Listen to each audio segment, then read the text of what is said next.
Welcome back to Atlanta and Company, everyone. I'm Christine Pilara. Moment of truth. Do you park your car inside your garage or do you store all your stuff in there? Fatima must have been checking out my garage and I park outside.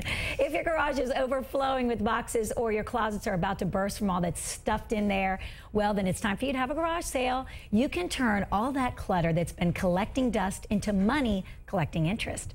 In a two-part series, the Shopping Queen is here to share her tips for having a successful garage sale. Good morning, Fatima. Good morning. Well, let's get started. Having a successful garage sale is not something you can just throw together, people. It takes a little time. Take us through the process. Well, the first thing is literally get started. It's so easy to get intimidated by all the stuff you have. You open the door to the garage or the attic and you're like, oh my God, it's just so much. I don't want to ruin my weekend, and you quickly shut the door. Oh yeah. So just get started. Commit to only 1 hour per week that you're just going to go through your stuff. Quickly you'll find that once you get started, you might even be spending more than 1 hour. But at the least, you know that every week you're accomplishing that and you're getting there and you're not procrastinating anymore, because that's the biggest thing, is the biggest hurdle is getting over that procrastination. So just kind of label stuff, put it in a box, you know, whether that's clothes or, you know, housewares, just start sorting. Yes.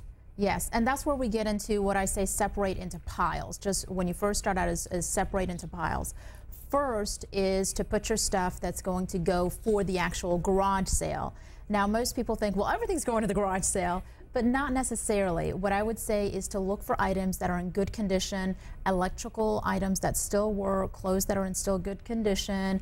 People don't want your old broken toaster or right. your clothes with holes and stains on them. Save yourself the embarrassment and only sell stuff that's in good condition. Okay, so the stuff that you think is not worthy of you know, going anywhere else, just make sure you throw it away or...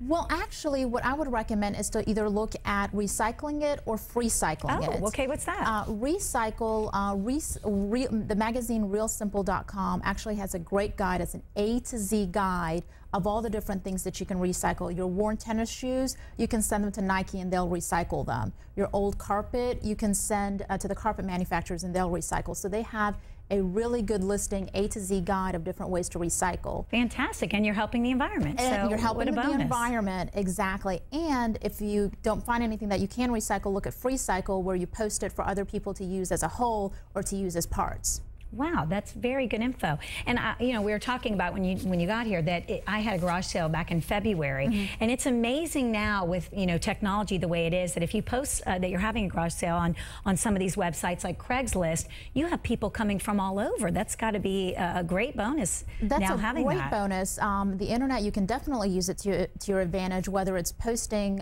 your garage sale specifically, for example, on Craigslist, or individual items. Sometimes if you have collectible items, for example, they might fetch more going on eBay than selling at a garage sale. So if you have a nice collection or things that you might think would be of value, definitely check out ebay.com. Just do a quick search for your items, the name, brand, style, and so forth, and see what they would actually go for. It might be worth your time to sell them on eBay versus selling them on a garage sale. Right, and I know eBay can sometimes seem intimidating, but really it's pretty easy. You take your pictures, you upload all your information. And it's very easy. It quickly walks you through the steps, so it does not have to be intimidating at all. But just even going there and searching and knowing what the value of your items is a good start. You don't necessarily have to sell them on eBay, but it's a good way to really know what the value is. Okay, so once you decided that you are going to sell something, what comes next? Well, once hopefully you've gotten all of your stuff together and you've organized yourself, then you want to think about when and where you're going to have your garage sale. In many neighborhoods, they have community sales, which attract a lot more buyers and are a lot more organized. So it might be worth your while to wait for your community garage sale or neighborhood sale, because you can really get a lot more buyers interested in what you have to sell.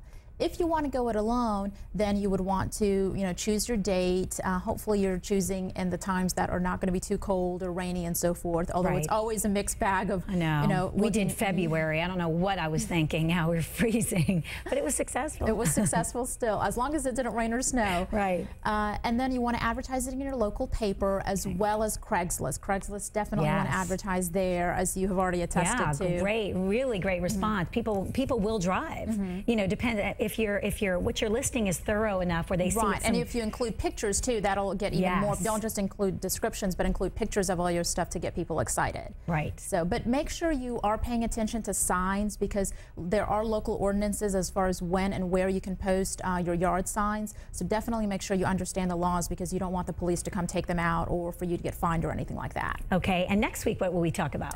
Next week, we're actually going to be talking about how to save at garage sales. Oh, good. So when you're going shopping at garage sales. Okay, good. Like the whole bargaining and... Exactly. What to expect, right. What to look for. Exactly. Okay, excellent. Thank you so much for being here. We love it.